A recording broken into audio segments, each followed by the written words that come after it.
Did you ever want to show a text quickly? Well, with the hologram widget, you can create this floating text in seconds. So you just give the hologram the text that you want to display, a location for that text, and maybe optionally a color here. So here we specified a extra file for that holo and included our widget here that we defined.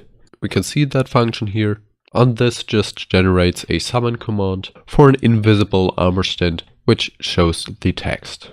The finished result looks similar to this here, just a floating text like you would expect. The hologram also provides the functionality to show multiple text lines. Just insert a multi-line string here with 3 quotation marks around the text and specify your lines in here. The hologram then summons multiple ampersands with an offset here. This space between the single texts can also be set with the space double here. By default, this is a quarter of the block. You have also the option to insert tags here to target the hologram groups better. And then you have hologram.multiple.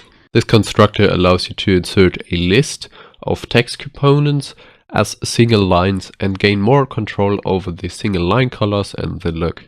Everything else with the location and space stays the same. Here you can be very creative with your holograms and create your own look. For me, this looks like this, for example. Well, this was it for this small widget. Learn more about the objD utils at stevatus.com/objD or in this playlist.